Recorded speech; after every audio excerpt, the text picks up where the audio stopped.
cell towers, and in particular these new types of towers that have a much higher density of signals, they may somehow interfere with the ability of DNA to retain and transmit biological signals. So this is one level of danger that very few biologists are aware of. How much effort was put forward to address this, what most of these people are, or many of these people are here for, which are the health concerns? Was there any dialogue back and forth? Was there any working, was there many studies evaluated to look at regarding this area? Maybe not every person that has concerns on the legislation was brought to the table. Okay, so from your perspective, you feel that there was a legitimate amount of time to evaluate the data that the opposition would have on this? Absolutely, and I wouldn't put forth something that I didn't believe in. And I'll tell you, as I mentioned earlier, and it's been commented several times amongst the panel here, this is truly an economic development issue. Our 3-year-old, again at home, is outraged when we pull out the driveway and he's not able to access Wi-Fi.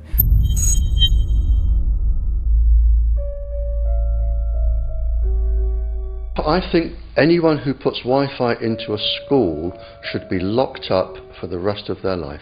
I really do. I think they're not fit to walk on the surface of this planet because they haven't looked at the research, and whatever incentive they have, it is not worth the genetic problems that parents are going to face with their children when they're born. France has banned Wi-Fi in nursery schools and put warnings out for regular schools because they're finding there's impaired learning capacity in children when they're around Wi-Fi. And they have to put up warning signs where they put Wi-Fi transmitters. When I got sick and I learned that they're putting Wi-Fi in the schools in Israel, I was very sick at the time, but I could not tolerate the thought that children in the schools will become as sick as I have. And after a few months of correspondence, I submitted a Supreme Court case in Israel to ban the use of Wi-Fi in the schools and replace them with wired network. The 4 top diseases that kill our children, our young adults right now, are brain tumors, thyroid cancer, testis cancer, rectal cancer, everywhere we put our cell phones. And a lot of our children are sick and they're being misdiagnosed and mistreated because the wireless industry has put billions and billions of dollars in the past 30 years to mislead the public as to the health effects and keep the public uninformed. We are performing an experiment on children. We are exposing children to microwave radiation for 6 hours during every school day. We have had absolutely no studies looking at the long-term effects of this radiation on young people or even on adults.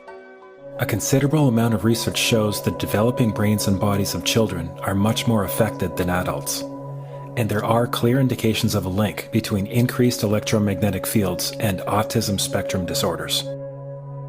We took 10 autistic children and went back to the sleeping location where the mother was when she was pregnant with that child and compared it with the sleeping location of a mother that gave birth to healthy children. We had 10 mothers in that group, 10 mothers in this group, and in the group of the autistic children we found that the measurements that we got for the microwave exposure was elevated compared to the group of children that were normal. The fetus is affected. The exposure to man-made electromagnetic fields has become the first factor that could be isolated ever in autism that could predict autism. The 5th generation of wireless technology, or 5G as it's being rolled out worldwide without safety testing. Let me say that again. Is that they're planning to put out tens of millions of these antennae all over the place without doing one single biological safety test. Are you implying possibly that we, the consumers, are the guinea pigs since they haven't really done tests to see the effects in a smaller setting? I mean, that's not an implication, it's a statement. We are, yes. Cancer is not the main concern that I have. I'm really concerned about sperm count and about effects on pregnancy.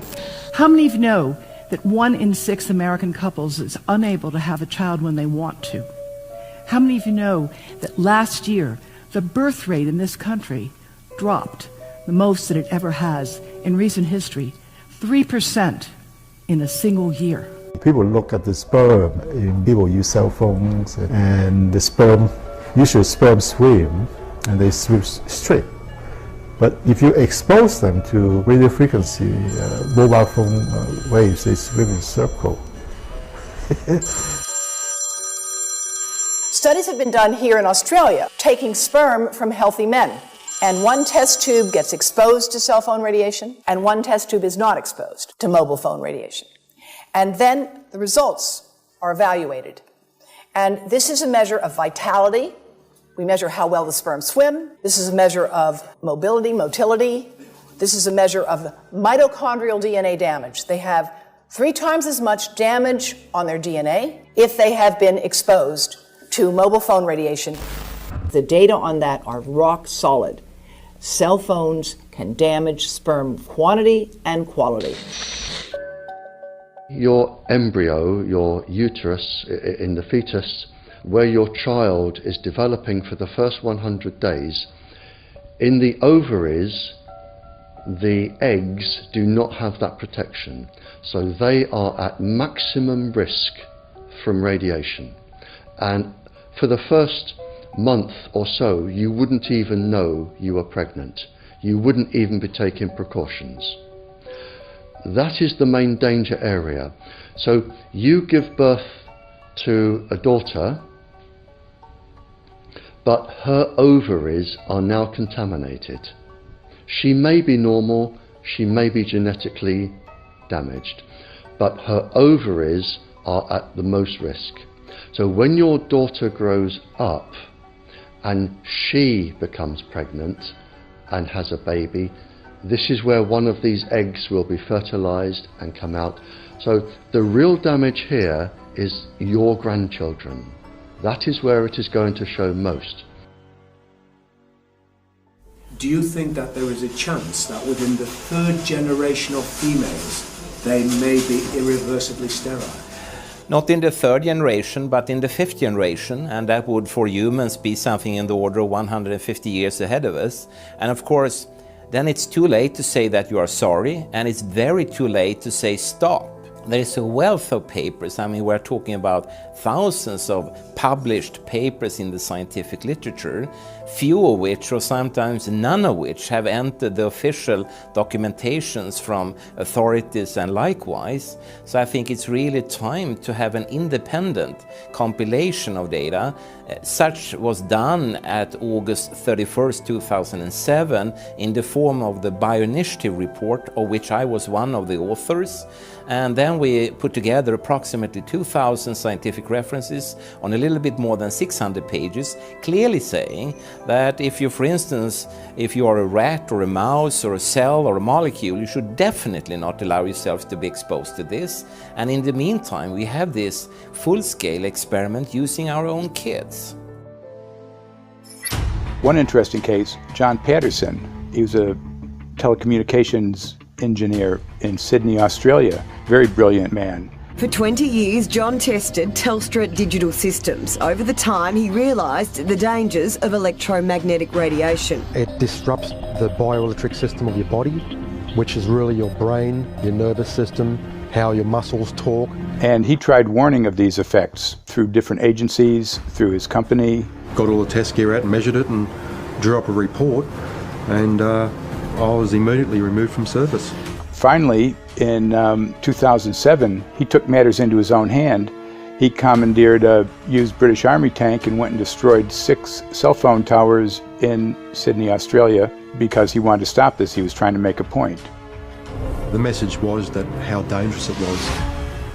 You know, these people were elected by us to manage our infrastructure in a responsible manner. That is the sole purpose of government if it's going to exist at all. And if it doesn't do that, then it has no right. It is invalid. So we need to pull this infrastructure down. We really